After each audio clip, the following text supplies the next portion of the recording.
Selamat malam Aumania. Malam. Jumpa lagi di Midnight Live. Ini adalah episode ke-40. Dan usia kita hari ini tepat 4 bulan. Usia 4 bulan lagi lucu-lucunya ya. Apalagi hostnya ya. Bikin kesel. Tapi tenang saja. Tenang saja Aumania. Tenang. Saya masih ada di sini. Hidup Metro TV. Masih dengan Midnight Live. Acara yang lebih tajam dari pisau hukum. Tapi lebih nyantai dari seminar kuliah umum. Saya bukan hakim, nggak bisa vonis pakai pasal, tapi bisa bikin orang meringis pakai berita viral. Bisa aja saya. Hidup Metro TV. Oke, daripada kelamaan langsung saja kita mulai. Inilah Midnight Live.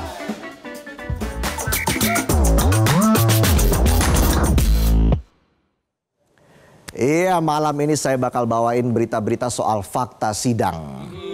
Yang pertama soal sidang vonis buat para pelaku mafia hukum di kasus Ronald Tanur pada Rabu lalu. Yang lebih mirip masakan rumah pas tanggal tua. Hambar seadanya dan gak bikin kenyang. Tapi kalau gak dimakan didiemin istri. Silent treatment. Bahkan putusan hakim tipikor kalah tajam sama pisau dapur yang dipakai buat iris bawang. Bawangnya kepotong tipis tapi bisa bikin nangis. Kaki keinjek. Bisa aja saya. Jadi dalam sidang tersebut putusan hakim lebih rendah dari tuntutan jaksa. Meriska, si emak pelindung anak, dihukum 3 tahun dari tuntutan jaksa 4 tahun. Lisa Rahmat, pengacara sang pembela dosa, cukup 11 tahun dari 14 tahun tuntutan oleh jaksa. Vonis itu pun jadi perhatian karena dinilai terlalu ringan, karena pengacara termasuk aparat penegak hukum yang harusnya jaga marwah hukum, malah bikin rusak mental aparatur PN Surabaya. Sementara si ibu sebagai pemberi suap seharusnya juga dihukum di atas 10 tahun. Selain mereka ada juga Zarof Rikar, sang mantan pejabat MA yang udah ngatur-ngatur sistem peradilan, divonis cuma 16 tahun dari tuntutan 20 tahun oleh jaksa.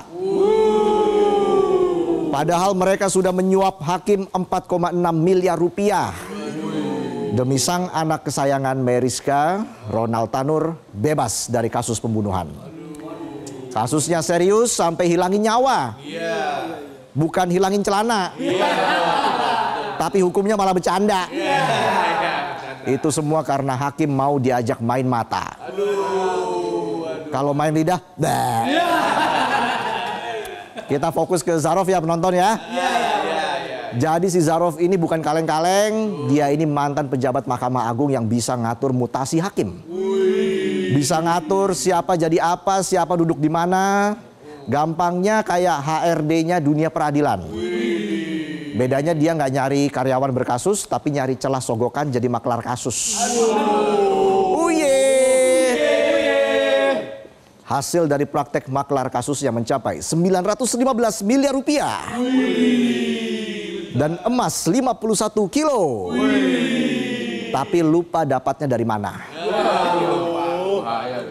Tapi semua itu sekarang sudah dirampas negara. 51 kilo emas, kalau dijadiin cincin, keker tuh jari. Tiap hari kayak barbel tuh, main jarinya. Meski hasil praktek haramnya bikin jiwa miskin kita meronta-ronta, sayangnya hakim kasih putusan gak sesuai tuntutan jaksa. Tuntutannya 20 tahun, vonisnya turun jadi 16 tahun. Kata hakim, ini demi kemanusiaan dan faktor usia. Come on, Zarof Rikar itu koruptor, bukan korban PHK. Bikin rugi negara, bikin rakyat menderita, bantu pelaku kasus pembunuhan, masih dibilang demi kemanusiaan dan usia. Aep, jangan dibalik ya. Setahu saya putusan hukum itu pakai asas keadilan, bukan atas kasihan. Padahal pakar hukum yang juga mantan hakim Kang Asep Iwan Iriawan bilang harusnya Zarov diberi hukuman seumur hidup. Kalau cuma 16 tahun belum termasuk remisi, bisa jadi hukuman bersihnya udah kayak standar minimal anak masuk SD, 6 tahun. Selain hukuman penjara, ada juga denda 1 miliar rupiah, subsidi kurungan 6 bulan. Gak berasa, masih banyak tuh sisanya ya. Itu denda apa sumbangan sukarela? Ada juga yang menduga kalau vonis ringan itu karena ada kemungkinan Zarov dijadikan justice kolaborator atau whistleblower. Whistleblower. Saya kan bisa siul juga. Kerjaan saya itu pagi-pagi godain burung. Karena nggak mungkin si Zarov main sendirian, dapat duitnya aja hampir 1 triliun. Emangnya si Zarov busboy? Sendirian sendirian aku punya pendirian. Busboy banget gue kan. Atas vonis itu jaksa didesak untuk melakukan banding biar bisa kasih hukuman yang akal masuk ya. Masuk akal. Buat Zarov ya. Bukan akal-akalan. Ingat, di negara ini banyak orang yang hidup susah. Kalau kata data Bank Dunia ada 194 juta jiwa miskin. Dan korupsi jadi salah satu penyebabnya. Bayangin gara-gara korupsi pembangunan nggak terrealisasi, anak-anak bisa nggak cukup gizi, dan rakyat hidup di garis batas, kepleset dikit langsung miskin ekstrim. Ini contohnya nih ya, penonton kan pas nih di garis kemiskinan ya. Terus lo jalan ngutang ke warung nih, ya. Kepleset lo, langsung miskin ekstrim. Rumah lo hilang tuh, jadi rice cooker. Pulen-pulen loh. Semua itu bukan karena rakyat Indonesia nggak punya kapasitas atau malas, tapi karena sistemnya diretas sama segelintir orang culas. Yang pengen jadi sultan lewat jalan pintas. UIA, UIU, EO. Dan makin bikin emosi kalau kita lihat indeks skor korupsi, skornya naik cuma 3 poin. Peringkatnya naik dikit dari ranking 115 jadi ranking 99 dari 180 negara. Kalah dari Singapura, Malaysia, Timor Leste, dan Vietnam. Ya begitulah nasib negeri ini, yang nyolong sendal viral, yang maling telur babak belur, tapi yang maling duit negara dan merusak sistem peradilan masih dapat keringanan demi kemanusiaan. Gaji hakimnya dinaikin tapi vonis diturunin. Siklus macam apa ini? Selama pedang keadilan masih tumpul dan berkarat, jangan harap urat nadi korupsi bisa putus. Kita lanjut ke sidang berikutnya ya. Kalau tadi kita bicara sidang vonis pelaku yang amanin pelaku pembunuhan sekaligus tukang acak-acak peradilan, kita geser ke sidang kasus pengamanan situs Judol. Yang bikin sistem bukan buat blokir, tapi buat sortir. Jadi pada sidang di Pengadilan Negeri Jaksel Rabu lalu menghadirkan Raihan, seorang tenaga ahli, tapi kalau kata KPK si Raihan itu freelancer bidang IT.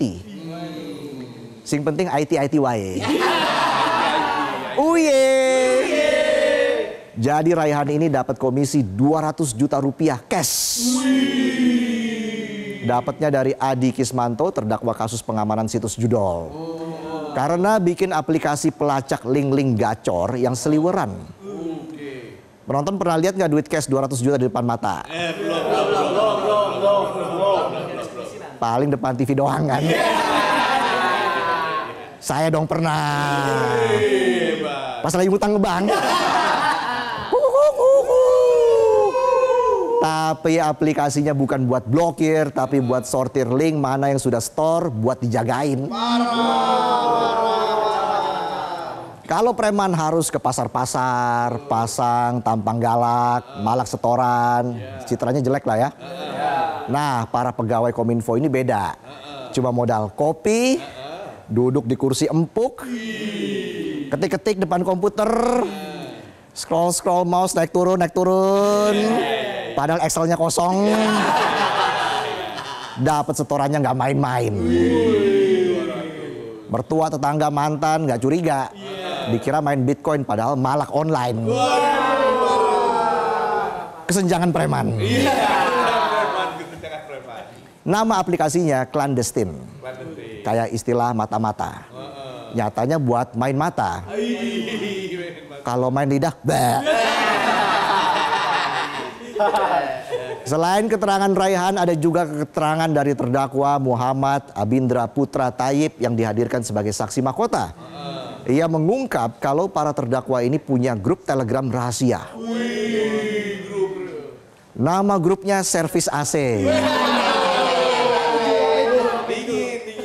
Kerjaannya bukan isi freon atau ngatur suhu ruangan, tapi ngatur suhu sistem. Biar situs-situs judol tetap on dan setoran adem ayem. Biar kering-kering skater tuh. Selain Abindra ada juga saksi mahkota lain. Denden Imaduddin Soleh yang kasih keterangan mencengangkan. Dia bilang praktek pengamanan situs judol sempat berhenti pada awal 2024. Kata Denden waktu itu sudah ada tim menteri yang ngawasin. Tapi pertengahan 2024 Denden bilang kalau pengamanan judol lanjut lagi. Karena sudah aman. Tenang aja, yang di atas sudah tahu. Denden yang nama belakangnya ada Solehnya, bingung tuh kan? Siapa nih yang di atas? Cicak apa lampu?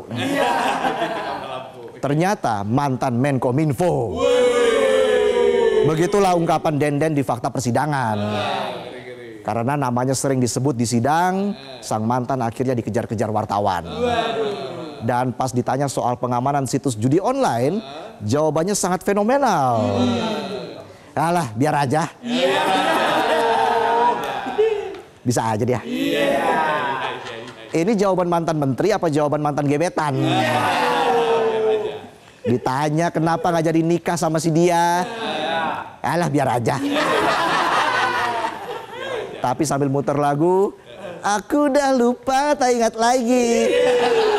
Jadi lupa kan liriknya saya. Ya. Malamnya langsung posting story di WA pakai caption, aku sakit tak apa asal kau bahagia sama dia. Sok tabah lo. Ya, kita tentu berharap fakta-fakta sidang ini bisa menguak kebenaran sehingga para pelaku pengamanan situs judol bisa diborgol. Ingat kata Bang Roma, judi itu racun kehidupan dan keimanan. Terlalu ya. Jadi sekali lagi kita berharap hakim bisa beri hukuman yang adil. Jangan sampai putusan palu hakim tiba-tiba berubah karena kesambar petir kakek Zeus. Ya, itulah tadi sajian pembuka kami di Midnight Live. Selanjutnya kami punya laporan langsung dari Jakarta Fair. Pasti seru ini ya. Jadi tetaplah di Midnight Live.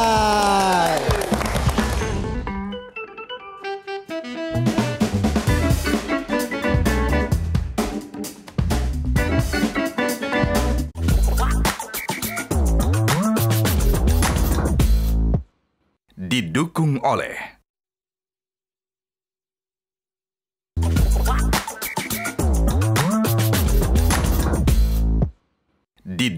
oleh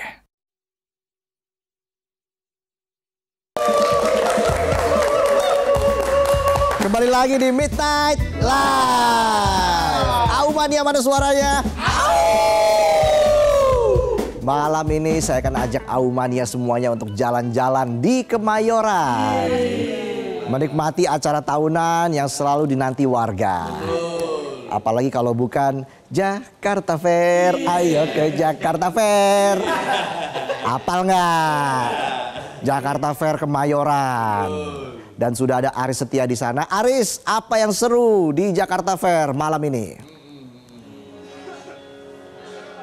Halo Bung Resa, banyak sekali ya yang seru tentunya di perhelatan Jakarta Fair 2025. Tadi saya sedikit dengar jingle dari Jakarta Fair, tiba-tiba langsung ke distract ini. Karena belakangan ini kan Jakarta itu sebenarnya ramenya itu job fair. Ayo ke job fair gitu nggak sih Resa? Tapi sekarang perhelatan Jakarta Fair 2025 ini tengah berlangsung di hari kedua. Dan di belakang saya ini Resa dan juga Aumania bisa saksikan bersama Living Legends, the one and only Ari Lasso tengah perform di hadapan ratusan ataupun bahkan ribuan dari penonton yang ada di G-Expo ataupun di Jakarta Fair 2025 ini. Walaupun hujan deras tengah turun, ini tidak menyurutkan semangat dari masyarakat ataupun para pengunjung Jakarta Fair 2025 untuk menyaksikan bersama penyanyi legendaris Ari Lasso yang saat ini tengah membawakan lagu yang tentunya sudah tidak asing di telinga para penikmat musik nasional. Dan saat ini juga saya akan mengajak berbincang langsung bersama dengan salah satu pengunjung yang rela datang jauh-jauh nih, Resa dan juga Aumania. Dari Makassar, mereka ini rela datang ke G-Expo atau Jakarta Fair 2025 ini. Langsung saja saya ajak untuk bergabung di sini. Halo, selamat malam. Malam. Dengan siapa? Dari mana? Dengan Vian dari Makassar, tepatnya di Bonek kerjanya. Oke. Jauh banget ini ya. Bang Vian datang dari Makassar untuk ke G-Expo Jakarta Fair 2025 ini datang bersama siapa? Saya datang sama istri saya. Ida. Ngomong-ngomong, di Makassar emang nggak ada nih acara expo sebesar ini? Kalau di Makassar ada biasanya, itu namanya Makassar Egg. Itu diadakan tiap tahun, cuman kayaknya tahun lalu nggak ada ya. Jadi kami juga ke sini, tadi cuma lihat spanduk iklan, ada G-Expo. Kami lihat yang konser Ari Lasso, langsung ke sini. Begitu aja. Rencananya apa nih yang mau dicari di G-Expo ataupun Jakarta Fair 2025 ini? Yang dicari tentu kuliner ya, pertama ya. Kuliner, terus ya sama konser. Kak Ida sendiri apa yang pengen dicari? Apa? Apa yang dicari? Oh ya, pasti kulinernya. Kulinernya beragam ya. Jadi bisa semua dicicipi, bisa semua dicoba. Gitu. Ini tapi yang paling ditunggu nih dari para artis ataupun musisi band yang akan tampil di sini apa sebenarnya? Band apa? Musisi apa? Tentu Slankers, Slang. Itu rencana tanggal berapa sih tampil? Yang saya lihat di daftar line up-nya konser Jumat depan. Baru Slang. Jadi ini balik lagi dong. Balik lagi dong. Nanti pulang ke Makassar balik lagi demi nonton Slang. Nanti lihatlah. Lihat kalau cari kerjaan bisa lah. Oke, terima kasih banyak ya. Siap. Kak Vian dan juga Kak Ida sudah bergabung di Midnight Live Metro TV. Nah itu Resa, penasaran ingin nonton musisi-musisi yang tampil di Jakarta Fair 2025, datang aja ke sini. Karena tiketnya dijual ini mulai 40.000 sampai dengan 60.000. Di weekend, Sabtu, Minggu dan juga hari libur nasional, ini tiket dijual 60.000 dan bisa langsung didapatkan secara online di jakartafair.com. Untuk sementara kembali ke Resa di studio. Baik, Ari Setia, terima kasih atas laporannya. Selamat menikmati kemeriahan Jakarta Fair pada malam ini ya. Baik, Aumania, sekali lagi kita au lagi ya gimana? Iya. Setuju kan? Oke, 1, 2, 3. Karena saya mau baca berita lagi. Ini ada berita yang menarik ya. Dan mendorong. Ya. Menarik. Ketika acara perpisahan sekolah berubah jadi konser dangdut dan siswa SD malah jadi juragan sawer. Ya beginilah kalau momen pelepasan dilepas-lepas-lepasnya ya. Bebas. Hasilnya bukan perpisahan, tapi pentas hiburan liar.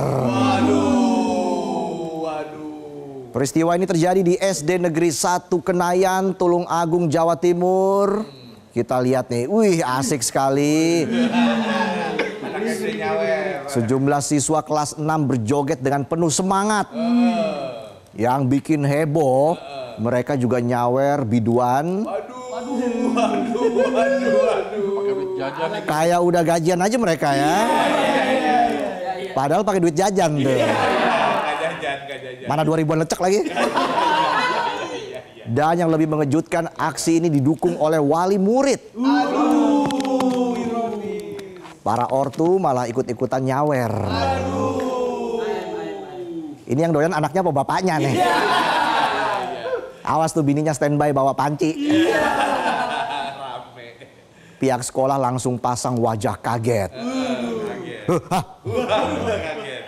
Mereka bilang ini acara bukan agenda resmi sekolah. Alias sekolah taunya cuma acara perpisahan. Ternyata di belakang ada biduan goyang. Untungnya paguyuban wali murid langsung sadar dan minta maaf.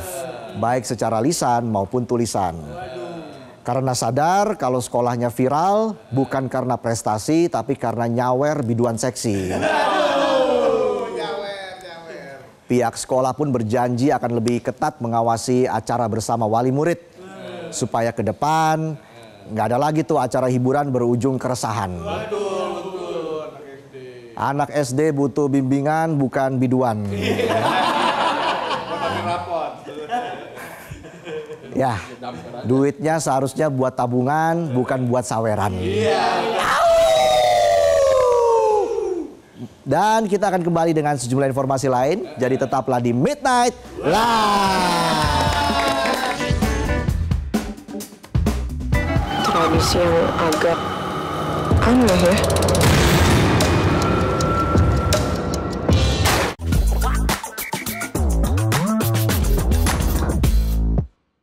Didukung oleh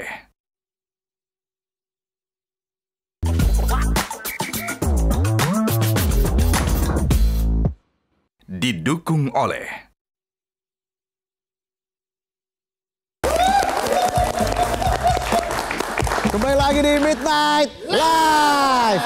Aumania mana suaranya? Nah, kali ini kita akan bahas film horor.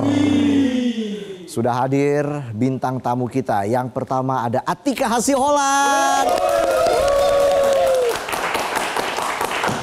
Mbak Atika, halo Mas, apa kabar? baik. Terima kasih sudah hadir di Midnight Live. Sehat ya? Mbak Alhamdulillah Atika? sehat. Apa sih rahasianya awet muda nih? Gimana nih? Selalu terlihat fit, cerah. Baru juga ngobrol. Halo. Tolong tangan. Iya. Maaf nih, saya udah nikah. Oh iya. Ketinggalan satu, betul saya nonton lagi. Iya. Ketinggalan satu, Bung. Iya, ini dia Ersya Aurelia. Ini mau ngobrolin film apa nih? Film horor dong. Ah, saya takut. Nanti kita akan bahas lebih lanjut lagi soal film apa sih sebenarnya yang sekarang dipromosikan ya oleh dua aktris ternama kita ini. Tapi kita akan ngobrol-ngobrol yang santai-santai dulu. Gimana? Setuju nggak? Oke. Silakan duduk Mbak Atika dan juga Ersya. Iya, tadi di awal saya langsung tanya, kok Mbak Atika ini terlihat selalu awet muda, fit ya, seperti jaga makan, jaga kondisi, jaga fisik dan sebagainya. Apa sih tipsnya? Tipsnya melakukan sesuatu yang mungkin kebanyakan orang malas dan saya pun juga sering malas sebenarnya. Apa itu? Ya seperti diet gitu ya, memilih makanan yang sehat-sehat. Padahal pengennya malam-malam makan martabak gitu kan. Itu dia. Itu berat memang, tapi ya itu memang harus dilakukan. Gitu. Apa jangan-jangan nggak pernah stres? Kayak saya ini stres terus lihat penonton di sini ya. Gak pernah stres kayaknya ya Mbak Atika. Tapi saya kalau stres tuh kan ada orang stres badannya menggemuk ya. Kalau saya stres badan saya kurus. Kebalik ya. Jadi ya lumayan lah ambil hikmahnya aja paling nggak jadi diet gitu. Jadi ya sering-sering stres lah ya Mbak Atika. Amit. Oke, nah Mbak Atika tadi kan kita juga sempat berbincang ya. Mbak Atika sekarang menjadi seorang orang tua dan tentunya saya melihat prestasi Salma. Salma itu adalah putri dari Mbak Atika dan juga Mas Rio Dewanto ya. Ini saya lihat prestasinya luar biasa, menekuni cabang senam. Itu apakah memang dari awal Mbak Atika kamu dari kecil harus senam. Nah, atau gimana tuh Mbak waktu Enggak itu? sih, emang ya alhamdulillah kita ada kesempatan untuk memperkenalkan Salma beberapa bidang gitu ya. Dan kita nggak pernah maksain juga. Jadi kalau kelihatan emang anaknya nggak berminat, ya udah kita cari yang sampai emang dia minat gitu loh. Ada misalnya kayak piano gitu ya, itu les gitu ya. Kalau tiap kali les acting ngantuk terus, acting ketiduran terus gitu. Mungkin ada orang tua yang akan memaksakan, tapi kalau kita kayaknya enggak deh, karena kalau prinsip aku sama Rio memang dia harus melewati proses belajar yang membuat dia bahagia gitu loh. Jadi ya udah kitanya aja cari yang sampai memang dia mau tekuni, walaupun bukan berarti nggak ada hambatan ya, ada juga dia terkadang rasa malas dan lain-lain, tapi paling enggak dia kembali lagi gitu loh. Jadi lebih membebaskan anak nanti seperti apa jalur hidupnya, jalan hidupnya ya ke depan. Iya, ya mengarahkan juga. Mengarahkan ya, tapi sekarang mungkin lagi fokusnya di senam ya. Iya. Dapat medali emas loh, Salma. Di luar negeri, di Thailand ya kalau nggak salah? Iya, di Bangkok. Itu ceritanya gimana? Sampai terharu dong pastinya Mbak Atika saat itu. Iya, terharu. Jadi waktu itu memang ada di invite gitu ya dari kelompok gym yang di Indonesia. Terus ada beberapa nama yang di invite, salah satunya Salma. Ya sebelum pergi ya latihan dulu juga gitu. Dia juga sempat ada kayak pressure juga. Jadi dia merasakan memiliki pengalaman pressure untuk menghadapi satu kompetisi, dan alhamdulillah dia bisa melewatinya. Ya semoga ada yang dia petik lah di situ. Iya, jadi gitu penonton ya, harus komitmen, dedikasi. Jangan dari segini maunya langsung segini. Potong jalur itu namanya ya. Kayak siapa? Ya siapalah ya Mbak Atika ya. Kita lucu nggak lucu yang penting aman. Iya. Nah, saya ke Ersya nih. Ersya dulu menekuni modeling katanya dari usia 9 tahun, bener? Nggak modeling sih, lebih ke acting juga. Acting juga? Lebih fokus ke acting sih dibanding modeling. Oke, saat itu apakah ada arahan dari orang tua secara khusus atau memang itu keinginan yang tersembunyi dari Ersya saat itu, bagaimana bisa akhirnya menekuni acting? Bener banget, sebenarnya keinginan nggak tersembunyi sih, karena aku sempat bilang juga ke orang tua aku, ke mama pengen banget masuk TV gitu awalnya. Dan akhirnya memang didukung juga sama orang tua, sama mama, diantar-anterin casting, terus sampai akhirnya satu kerjaan dapet, terus lanjut ke pekerjaan selanjutnya, terus sampai sekarang puji Tuhan. Iya. Tidak hanya masuk TV tapi masuk layar lebar juga loh. Ya. Sudah banyak film layar lebar yang dibintangi oleh Ersya pastinya. Nah, Ersya, bagaimana arti komitmen untuk Ersya menekuni ya saat ini di dunia entertainment agar bisa bertahan? Seperti apa sih arti komitmen untuk kamu? Mungkin yang terpenting menurut aku tuh disiplin ya. Karena kompetisi pastinya banyak, dari tahun ke tahun pasti ada yang lebih muda lagi, lebih fresh lagi gitu. Tapi ya ketika kita menjaga komitmen yang memang dilihat orang juga, oh ini anak nggak aneh-aneh, nggak neko-neko gitu. Dan juga disiplin terhadap waktu dan tanggung jawab, itu pada akhirnya menurut aku yang bikin kita juga dinilai bisa bekerja dengan baik dan dipercaya untuk project-project berikutnya gitu. Oke, disiplin dan attitude juga harus dijaga ya. Betul. Untuk memaintain karir. Iya. Nah, karena kan kita bekerja sama banyak orang, nggak kerja sendirian. Nah, Ersya juga dalam dalam menekuni dunia entertainment saat ini sudah banyak film layar lebar dibintangi. Bagaimana Ersya melihat dunia entertainment di Indonesia saat ini? Aku ngerasanya semakin berkembang ya, dan apalagi perfilman sekarang lagi banyak banget, makin melesat dan juga penontonnya semakin banyak gitu yang mau nonton film Indonesia ke bioskop, yang semoga kedepannya akan terus meningkat gitu ya. Bangga dengan produk negeri sendiri gitu. Pasti. Ya. Jadi happy banget sih ngelihat perkembangan dari tahun ke tahun. Oke, yang jelas kamu kan sering mendapatkan spotlight, disorot media. Nah itu jadi tantangan atau justru ini menjadi sebuah keuntungan buat kamu? Tantangan banget, karena kenapa tuh?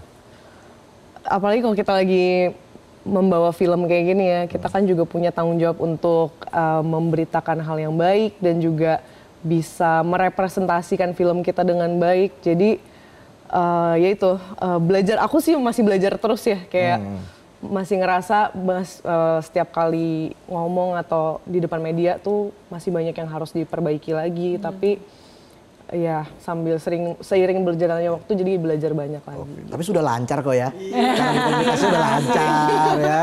Mulus. Mengerti nggak tadi penonton yang disampaikan Ersya? Ngerti kan? Iya. Ngerti-ngerti aja. Tadi saya baca berita ngantuk padahal. Sekarang baru melek. Nah, kalau buat Mbak Atika juga yang lebih senior lah ya pastinya di dunia film. Apa sih Mbak yang menjadi tantangan ketika seorang juniornya Mbak Atika nih misalnya ya, baru terjun di dunia entertainment, ada tipsnya nggak Mbak untuk bisa tetap memaintain karirnya, bisa bertahan lama gitu ya di dunia entertainment? Ya tadi sebenarnya udah dijawab semua sih sama Ersya sih. Ya? Sebenarnya itu sih kuncinya sih. Jadi attitude? Ya disiplin, work ethic ya. Work ethic, Itu sih, karena pada akhirnya orang akan lebih nyaman bekerja dengan orang yang memiliki attitude yang baik. Tapi pernah nggak Mbak Atika merasa insecure misalnya selama menjalani profesi sebagai seorang aktris? Enggak sih, belum ya. Sama sekali nggak? Insecure tuh kayak gimana? Misalnya kayak contohnya? Misalnya nggak nyaman dalam berbicara atau mengungkapkan sesuatu hal ke media, ada batasan-batasan yang harus sebenarnya diikuti atau seperti apa sih biasanya Mbak? Enggak juga sih. Nggak ada ya? Aku jadi ketika aku bicara, aku berusaha tetap menjadi diriku sendiri. Aku tetap menjadi diriku sendiri gitu ya. Tapi ya itu dia kan ada batasan yang menurut aku tuh bukan batasan melarang aku menjadi diri aku sendiri, tapi yang batasan yang secara sopan santun, secara appropriate atau tidaknya gitu. Tapi aku akan menyampaikan apa yang aku pikir perlu aku sampaikan. Oke, tapi tadi setuju ya sama dengan Ersya bahwa dunia perfilman Indonesia sedang booming atau semakin booming atau seperti apa Mbak Atika? Semakin booming, semakin booming. Iya. Kalau salah di berita juga kemarin tahun ini ya penonton udah berapa puluh juta gitu ya, penonton film Indonesia tuh sangat tinggi sekali gitu. Iya, sangat tinggi sekali ya. Di Lebaran kemarin juga kan lumayan berjuta-juta gitu. Iya, jadi artinya memang sekarang juga antusiasmenya luar biasa ya. Penonton menyaksikan produk lokal pastinya, film buatan Indonesia kan. Harus didukung kan pastinya kan. Betul. Iya. Ersya, tadi juga sempat kita bahas soal ini ya, soal spotlight dan sebagainya. Ini tentu menjadi tantangan tersendiri bagi seorang aktris ya. Tapi apa sih sebenarnya impian terbesar kamu ke depan? Karena kan kamu masih muda banget nih ya. Oke, impian terbesar apa ya? Ya bisa melanjutkan pekerjaan di dunia entertain dengan baik aja sih. Dan bisa menciptakan juga karir yang long lasting. Yang bisa diingat orang mungkin gitu. Memangnya kamu ingin dikenang sebagai apa nanti? Aduh, berat ya pertanyaannya. Gak gimana-gimana sih, cuman pengen ya misal bikin film dan orang nontonnya berkesan gitu, membekas gitu. Ya semoga tentunya bisa konsisten, ya Amin, kan. Betul. Karir kamu masih muda banget. Mungkin ada tips Mbak Atika untuk Ersya? Dia udah jago kayaknya. Udah jago ya? Waduh. Dia sudah bisa membawa dirinya sendiri. Oke, nanti kita akan bahas lebih jauh lagi terkait dengan film terbaru yang akan dibintangi oleh Ersya dan juga Mbak Atika. Tapi kita jeda dulu. Kami akan kembali saat lagi, tetaplah di Midnight Live.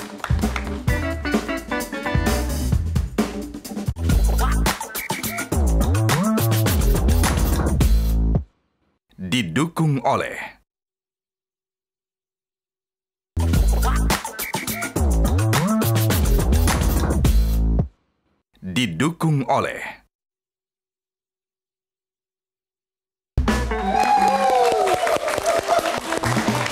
Kembali lagi di Midnight Live. Mania mana suaranya? Merdu sekali memang ya kalau Ersya Mbak Atika yang ngomong au ya. Kalau penonton au. Oke, langsung saja kita lihat trailer film Kampung Jabang Mayit Ritual Maut berikut ini. Di tahun 1965, ada sebuah kampung terpencil, tempat pembuangan mayat tak dikenal. Konon, ada seorang perempuan yang membuat perjanjian dengan warga kampung itu. Kampung itu akan menjadi makmur kalau warganya bersedia melakukan ritual penumbalan janin. kondisi yang agak aneh ya.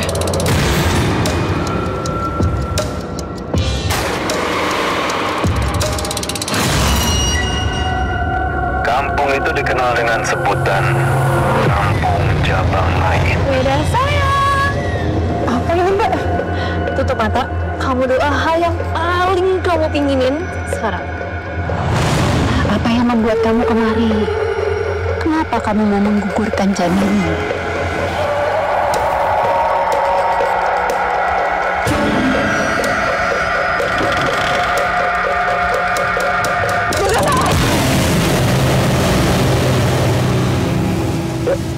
Desaku, Angkaspuna, sudah lama ditinggalkan.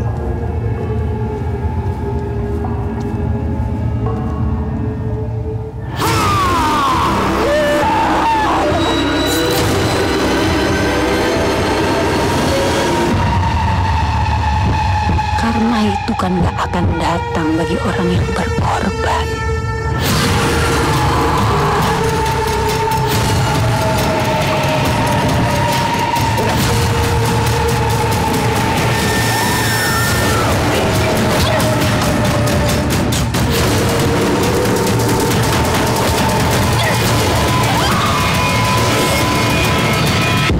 Desa ini terkutuk.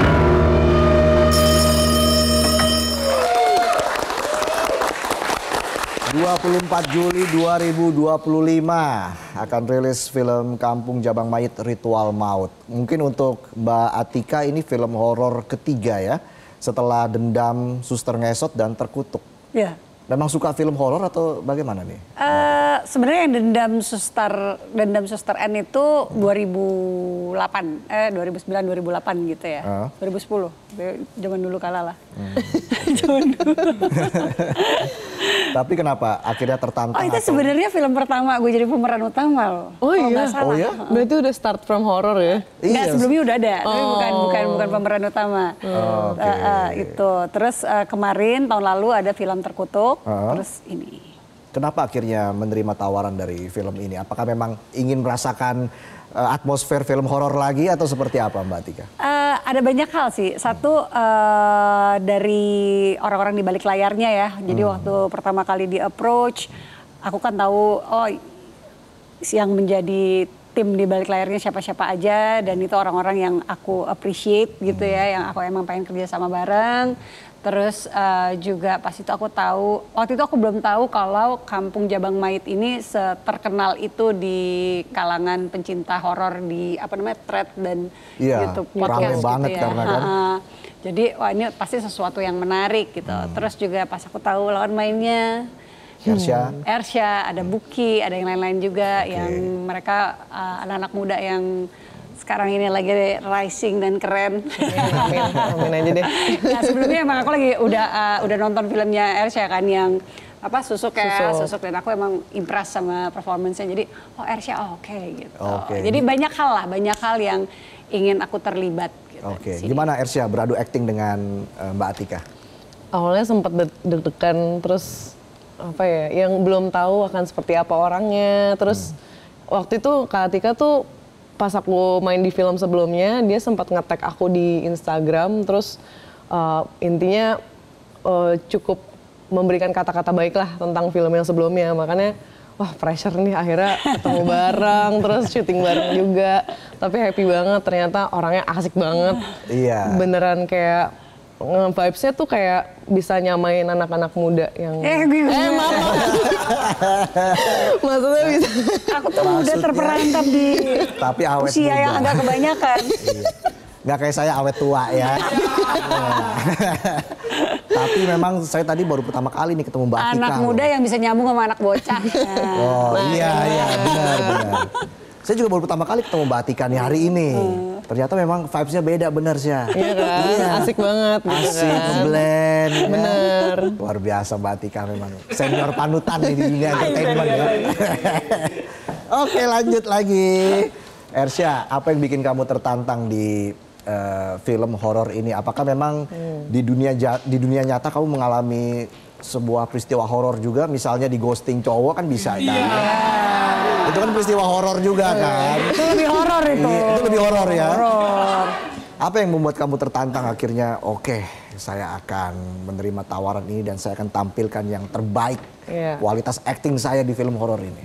Kebetulan memang horornya di film ini menurut karakterku adalah ketemu dengan cowok yang cukup manipulatif dan red flag. Nah, kebetulan di dunia nyata pernah juga ngalamin kejadian horor kayak gitu. Makanya ya disalurkanlah ke film ini. Jadi lebih terasa vibes-nya ya.